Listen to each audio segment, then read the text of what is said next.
अय मोहम्मद सल्लल्लाहु अलैहि वसल्लम पढ़ो उस रब के नाम से जिसने पैदा किया। स्टेटस देखिए, लेवल देखिए, पढ़ाई का मायार देखिए, तालीम का मायार देखिए। आज सिलेबस के नाम पर कैसी कैसी चीज़ें। बच्चा आपका छोटा सा, उसको इतना सिलेबस दे दिया गया कि बेचारा उठा के चल नहीं पा रहा, बस्ता पीछे लाद दी गई किताबें दबा जा रहा है।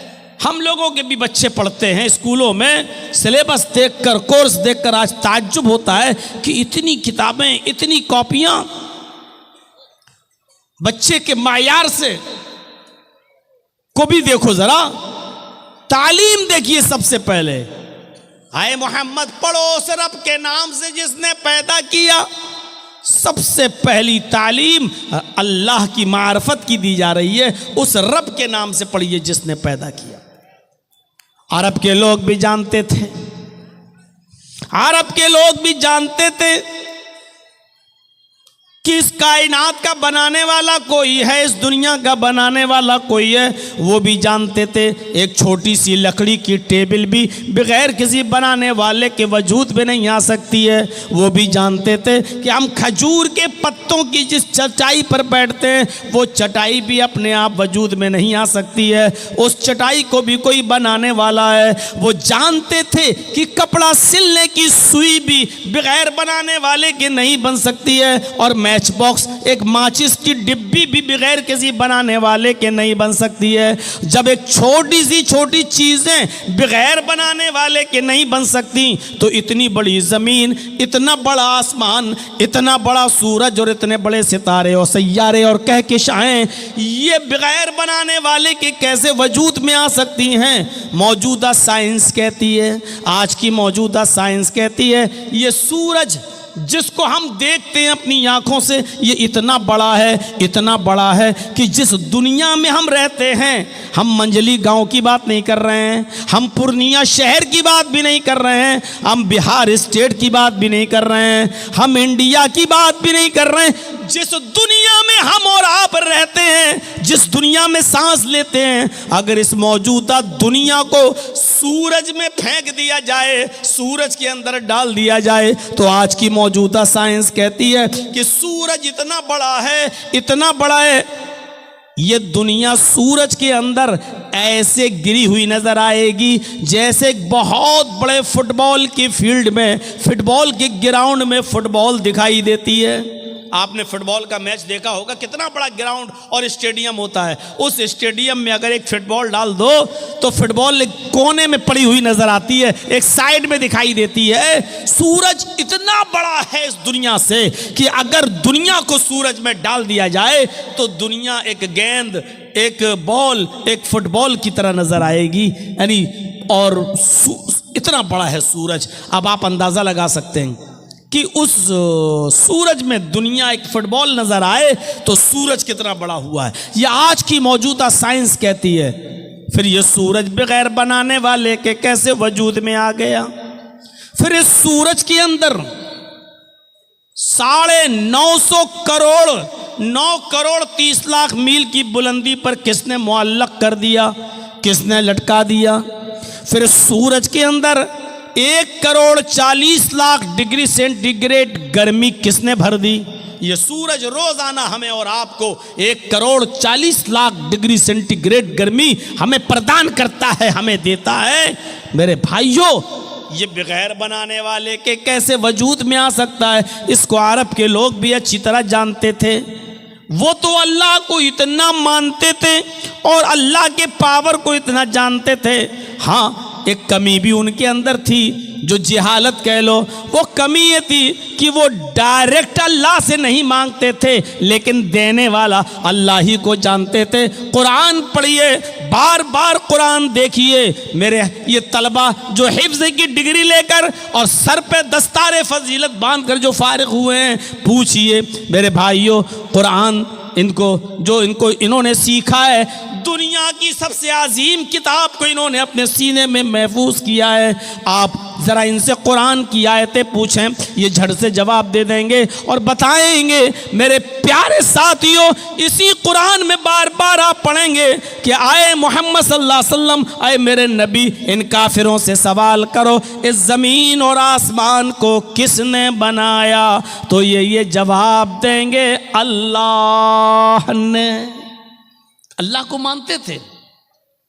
उनसे पूछो कि चांद सूरज सितारे किसने बनाए, तो कहेंगे अल्लाह ने। इनसे पूछो आसमान से बारिश कौन बरसाता है, तो ये जवाब देंगे अल्लाह। इनसे पूछो युखरिजुल हय्य मिनल मय्यत व युखरिजुल मय्यत मिनल हय्य, जिंदा चीज में से मुर्दा चीज को और मुर्दा चीज से जिंदा चीज को कौन निकालता है। जिंदा से मुर्दा, मुर्गी जिंदा है, उससे बेजान चीज अंडा कौन निकालता है, और अंडा बेजान है, उससे जानदार चीज मुर्गी का बच्चा कौन निकालता है। युखरिजुल हय्य मिनल मय्यत व युखरिजुल हय्य मिनल मय्यत व युखरिजुल मय्यत मिनल हय्य, जिंदा से मुर्दा और मुर्दा से जिंदा को कौन निकालता है। लयक़ूलुन्न अल्लाह, तो ये यही जवाब देंगे अल्लाह। हमारा और आपका ईमान अल्लाह के बारे में इतना कहाँ है जितना काफिरों का, अरब के काफिरों का था। हाँ, वो सब कुछ मानते थे कि अल्लाह करता है, ताकतवर है, पावरफुल है, लेकिन कहते थे कि अल्लाह डायरेक्ट हमारी नहीं सुनता है, अल्लाह इन बुजुर्गों के जरिए हमारी दुआएं सुनता है, अल्लाह इन बुजुर्गों के जरिए हमारी दुआएं सुनता है। तब अल्लाह ने समझाने के लिए मिसालें दी कि तुम कहते हो अल्लाह को सुनने के लिए बुजुर्गों का सहारा चाहिए, वसीला चाहिए। अरे ये तो तुम जैसे कमजोर लोगों को जरूरत पड़ सकती है, अल्लाह को उसकी जरूरत क्या है। जर्जी साहब की जबान इतनी हाई फाई नहीं है, कमजोर है, इसलिए वो अपनी आवाज इतनी जोर से 15,000 20,000 के मजमे तक नहीं पहुंचा सकते हैं। तब जर्जी साहब को माइक की जरूरत है। आपके कान बहुत कमजोर हैं, इतनी दूर से मेरी आवाज बगैर माइक के नहीं सुन सकते, इसलिए आपको भी माइक और हॉर्न की जरूरत है। अरे आप कमजोर, सुनाने वाला कमजोर, सुनने वाला भी कमजोर, तब सहारे की जरूरत पड़ती है। लेकिन अल्लाह को पुकारो, तुम सब कमजोर हो मेरे बंदो, तुम्हारी आवाज मुझ तक नहीं आ सकती है, तुम बहुत कमजोर हो, लेकिन मैं सुनने वाला हूं, मैं कमजोर नहीं हूं, मैं तुम्हारी आवाज को आसमान की बुलंदियों से भी सुन लेता हूं। ओह लोगों सुनो, ये पहला आसमान इतनी बुलंदी पर है जिसका अंदाजा हम और आप नहीं लगा सकते हैं।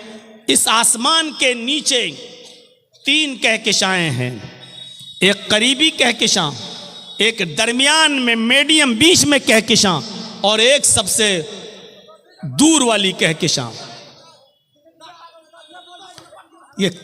ये मान ही नहीं सकते ये लोग। यही सब कहलवाना था ना, यही सब डिस्टर्ब कराना है आप लोगों को। मैं इसीलिए YouTube चैनल वालों को बंद करा दिया था मैंने।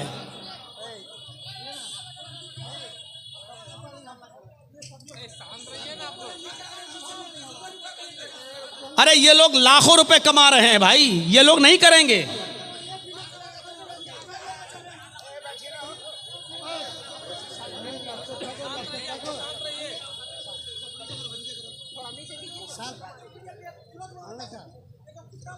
डिस्टर्ब करते हैं यार ये।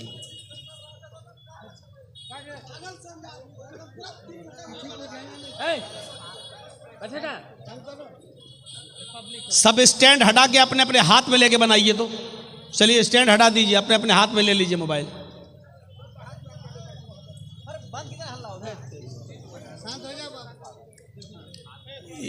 ये सब काम पहले से होना चाहिए था यार। आप सबका बन जाने दिया मेरे नाम पर, फिर आप लोग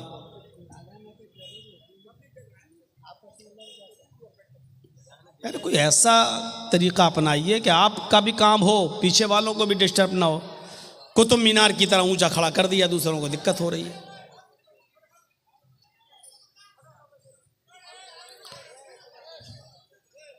ए बच्चों, जिसको अभी जाना हो चले जाओ, बीच में हम नहीं जाने देंगे उठ के। तो मैं अर्ज ये कर रहा था, सुनिए, अब आप थोड़ा सा डिस्टर्ब मत करिए। अब थोड़ा सा मूड बन रहा था तो अब आप लोगों ने मूड बिगाड़ दिया। तो मेरे भाइयों, 3 कहकशाएं हैं, एक करीबी, एक मीडियम बीच में, और एक ऊपर, सबसे ऊपर। करीबी जो कहकशां है, अब सुनिए अल्लाह रब्बुल आलमीन कहाँ है। बहुत आसान है कह देना अल्लाह हर जगह है। लोग अकीदा रखते हैं, ये शिरकी अकीदा है, अल्लाह हर जगह। अल्लाह हर जगह नहीं है। अपने अकीदे की इस्लाह कर लो। अल्लाह अर्श पर है, सुम्मस्तवा अलल अर्श, अल्लाह अर्श पर है। अगर आपने कह दिया अल्लाह हर जगह है, तो क्या नालियों में भी अल्लाह है? क्या लैट्रिन में भी अल्लाह है? क्या कुत्ते के जिस्म में भी अल्लाह है? ये तो काफिर और मुशरिकों का अकीदा है। हमारे गैर मुस्लिम भाइयों का अकीदा है। वो कहते हैं आत्मा और परमात्मा दोनों एक ही है। ईश्वरत्व का मनुष्यत्व में परिणित होना। वो कहते हैं कि ये इंसान के अंदर जो रूह है यही अल्लाह है, यही ईश्वर है। हर इंसान के अंदर जो रूह है वही ईश्वर, वही अल्लाह। और वो कहते हैं कि अल्लाह हर जगह है, हर जगह। अब गौर करो कि हम ये आवाज जो हमारी निकल रही है, इसी को कहते हैं कि यही ईश्वरीय शक्ति है, यही अल्लाह है। अब गौर करो, एक औरत में भी अल्लाह है भाई, वो भी तो जिंदा है। एक कुत्ता जिंदा है तो उसमें भी रूह है। एक बिल्ली जिंदा है तो उसमें भी रूह है। अगर हम इसी आत्मा ही में परमात्मा मान लें, इंसान की इसी रूह को अगर हम ईश्वर का दर्जा दे दें, तो एक आदमी दूसरे को मारता है, जो मार रहा है उसमें भी अल्लाह, और जिसको मार रहा है उसमें भी अल्लाह। तो इसका मतलब क्या होगा? अल्लाह अल्लाह ही को मार रहा है। एक आदमी दूसरे को गाली दे रहा है, तो जो गाली दे रहा उसमें भी अल्लाह, और जिसको गाली दी जा रही है उसके अंदर भी अल्लाह। तो इसका मतलब क्या होगा? अल्लाह अल्लाह ही को गाली दे रहा है। एक आदमी में भी आत्मा है, वही परमात्मा, और एक औरत में भी वही आत्मा है, वही परमात्मा। और जब शादी होती है और एक मर्द जब अपनी बीवी के साथ संभोग करता है, हम बिस्तरी करता है, तो गौर करो, जिसमें आदमी में भी परमात्मा है, औरत में भी परमात्मा है। इसका मतलब क्या हुआ? अल्लाह अल्लाह ही से संभोग कर रहा है, हम बिस्तरी। नौज बिल्लाह मिन जालिक। यह अकीदा इंतहाई घटिया अकीदा है। अल्लाह हर जगह नहीं है, अल्लाह अर्श पर है। खुद कुरान कहता है तुम मस्तवा अलल अर्श, अल्लाह अर्श पर मुस्तवी है, अल्लाह अर्श के ऊपर है, अल्लाह अर्श पर है। अब अर्श कहां है जरा ये देखिएगा। थोड़ी सी बात है, बात आगे बढ़ाऊंगा मैं, पहले समझ लीजिएगा अर्श कहां है। पहले आसमान के नीचे जो 3 कहकशाएं हैं, सबसे नजदीक वाली कहकशां, उस नजदीक वाली कहकशां की रोशनी को जमीन पर आने में 3 अरब साल लगते हैं। सबसे नजदीक में जो कहकशां है, उसकी रोशनी जमीन पर आने में 3 अरब साल लगते हैं।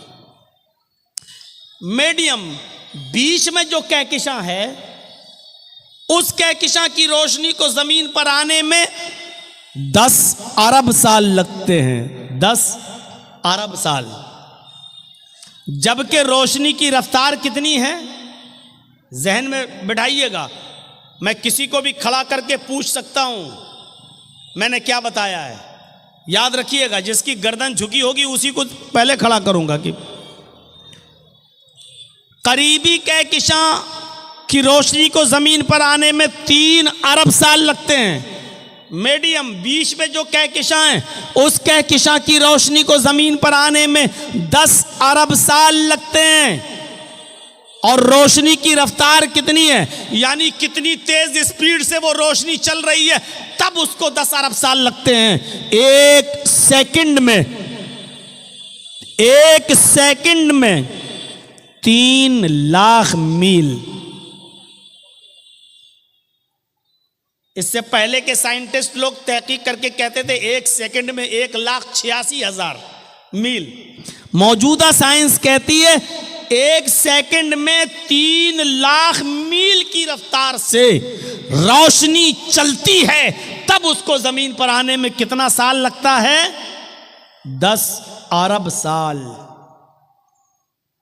आंख बंद करो खोलो, 1 सेकंड हो गया। आंख बंद करो खोलो, 1 सेकंड हो गया।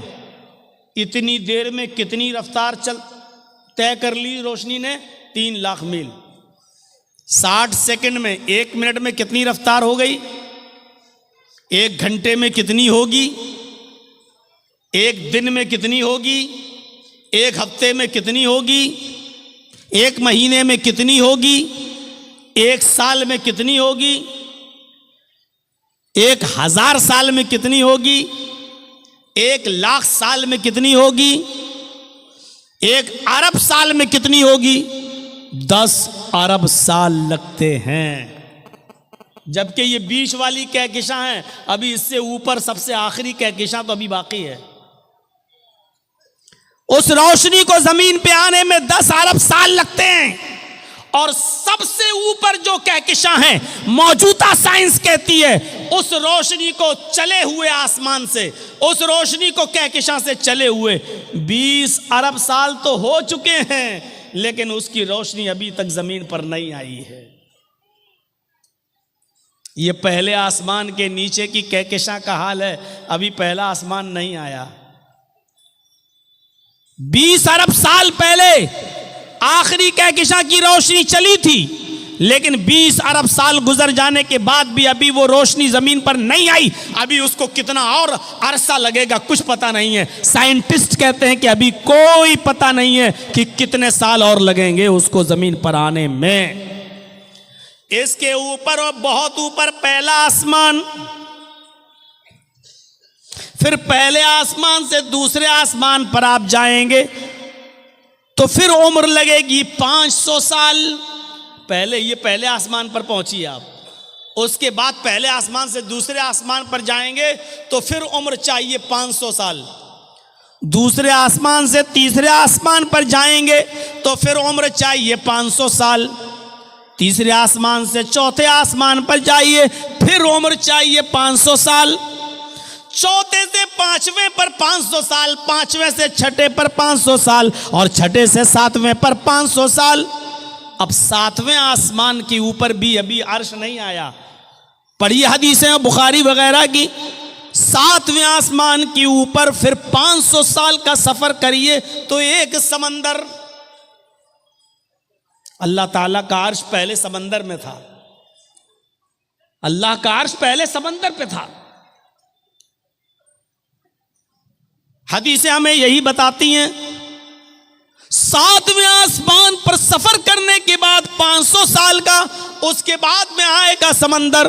फिर उस समंदर को क्रॉस करिए 500 साल में, उसके बाद फिर सफर करिए। समंदर को क्रॉस करने के बाद फिर अर्श का नंबर आता है, फिर सफर करिए 500 साल का, फिर अल्लाह का अर्श। उस अर्श पर अल्लाह, जब औस इब्न सामित ने अपनी बीवी खौला बिन्ते सालबा से जिहार कर लिया, जब औस इब्न सामित ने अपनी बीवी खौला बिन्ते सालबा को अपने ऊपर मां की तरह हराम कर लिया, और सुनिए मंजर, अंते अलैया का ज़हर उम्मी, गुस्से में कह दिया तू मुझ पर मेरी मां की तरह हराम हो गई।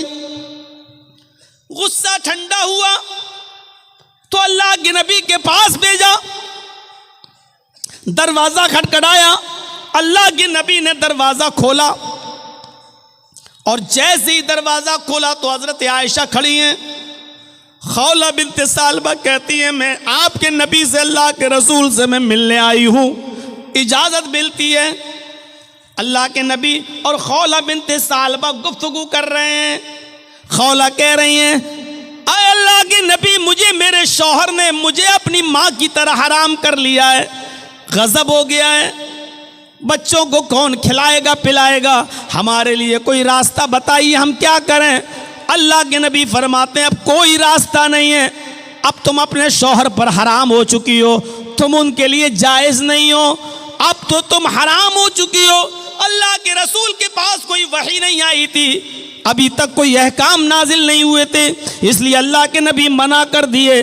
हज़रत आयशा फरमाती हैं मैं उसी हुजरे में, उसी कमरे में कोने में बैठी हुई थी, मुश्किल से 2-3 मीटर की, 2-3 गज की दूरी होगी। 2-3 गज कितना हुआ, जैसे ये मोबाइल स्टैंड लगा हुआ वहाँ, और यहाँ हज़रत आयशा कहती मैं बैठी हुई थी, वहाँ अल्लाह के नबी और खौला बिनते सालबा बातें कर रही हैं। वो दोनों इतनी आहिस्ता बातें कर रहे हैं, वो दोनों इतनी आहिस्ता गुफ्तगू कर रहे हैं कि लम अस्मा कलामहुमा, कि उन दोनों की गुफ्तगू को मैं सुन नहीं पा रही थी, उन दोनों की आवाज़ मुझे सुनाई नहीं दे रही थी, मुझे पता नहीं कि वो दोनों क्या बोल रहे हैं, क्या बातें कर रहे हैं, खौला क्या शिकायत कर रही हैं और अल्लाह के नबी क्या जवाब दे रहे हैं। फरमाती हैं कि उन दोनों की गुफ्तगू को मैं सुन नहीं पा रही थी। आसमान से जिब्राइल आए, फरमाया आए मोहम्मद सल्लल्लाहु अलैहि वसल्लम, जिस गुफ्तगू को तुम्हारी बीवी नहीं सुन पा रही है, हजरत आयशा को पता नहीं है कि वो दोनों क्या बातें कर रहे हैं, उस औरत की गुफ्तगू को अल्लाह ने सुन लिया। कद समी अल्लाहु कौलल्लती तुजादिलुका फी ज़ौजिहा व तश्तकी इलल्लाह। आए मोहम्मद सल्लल्लाहु अलैहि वसल्लम, अल्लाह ने उस औरत की फरियाद को सुन लिया, अल्लाह ने उस औरत की दुआ को सुन लिया जो आपसे अपने शौहर के बारे में बात कर रही थी और बहस कर रही थी, तकरार कर रही थी और आपसे कह रही थी कोई रास्ता निकालो। आपकी बीवी आयशा तो सुन नहीं पा रही हैं, उसी कमरे में है लेकिन सुन नहीं पा रही हैं। वल्लाहु यस्मउ तहावुरकुमा, अल्लाह तुम दोनों की गुफ्तगू को सुन रहा था। आप अंदाजा लगाइए कितनी बुलंदी से, कितनी ऊंचाई से। अभी पहले आसमान की दूरी बताई मैंने ना, करीबी कहकशां, मीडियम बीच की कहकशां और आखिरी कहकशां, उसके बाद पहला आसमान, उसके बाद दूसरा आसमान, तीसरा, चौथा, पांचवा, छठा, सातवां, सातवें आसमान के ऊपर समंदर और समंदर के ऊपर अल्लाह का अर्श। इतनी बुलंदी पर होने के बावजूद वो कह रहा है कि मैं तुम दोनों की गुफ्तगू को सुन रहा था। यह है पावर, यह है ताकत। वहां लोग क्या बातें कर रहे हैं जर्जीस के कानों में नहीं जा रही है, और जर्जीस क्या बोल रहा है आप भी बगैर माइक के नहीं समझ पा रहे हैं और नहीं सुन पा रहे हैं। इस पिंडाल के बाहर उस तरफ औरतें हमारी मां बहनें आई हुई हैं, बगैर माइक के वो भी जर्जीस की आवाज नहीं सुन सकती, क्योंकि सुनाने वाला भी कमजोर और सुनने वाला भी कमजोर। लेकिन अल्लाह को जब कोई पुकारता है तो पुकारने वाला कमजोर होता है, सुनने वाली जात कमजोर नहीं होती।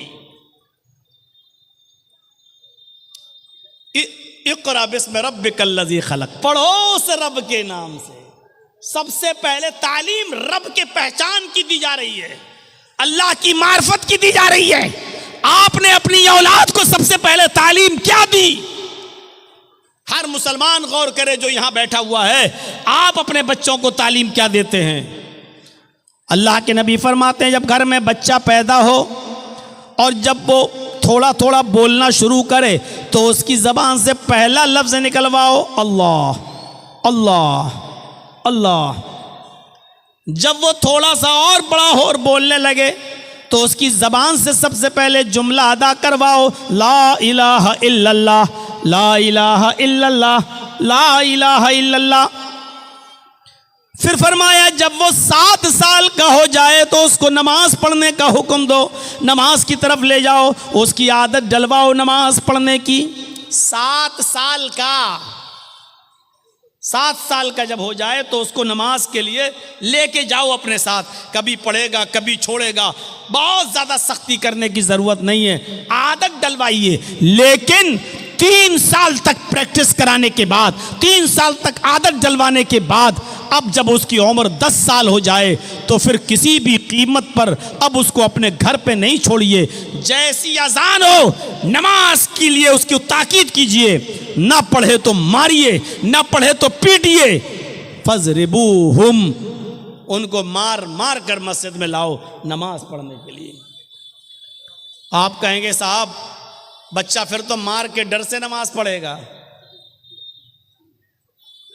आजकल बहुत यही तो सवाल होते हैं ना, मौलाना मदरसे में जो बच्चे पढ़ते हैं बेचारे उड़ना थोड़ी चाहते फजर में, वो तो उस्ताद के डर से नमाज पढ़ लेते हैं।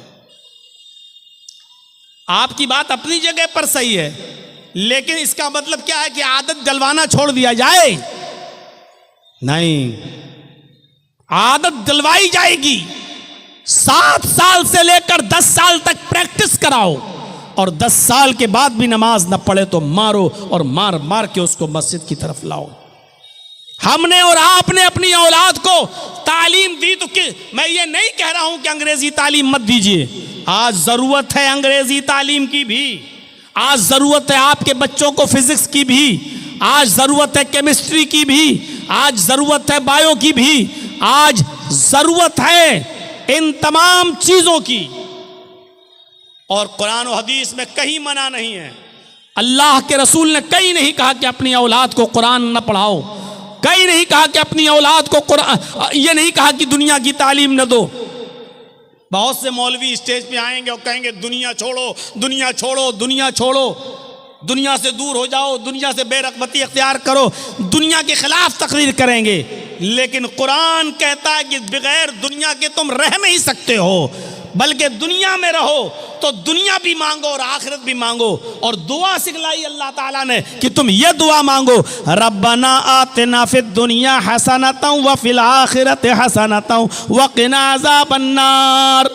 दुनिया भी मांगो और आखिरत भी मांगो।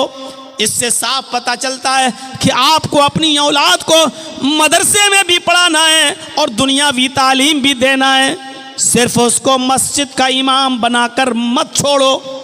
मदरसे से निकला, पढ़ के निकला, बेचारा स्टेशन पर गया, उसको अपने गांव का टिकट निकालना है, दूसरे से कह रहा है मेरा फार्म भर दीजिए। उस बेचारा दूसरा आदमी उसका फार्म भर के समझ रहा है ये लड़का जाहिल है, फार्म नहीं भर पाता है, जाहिल है।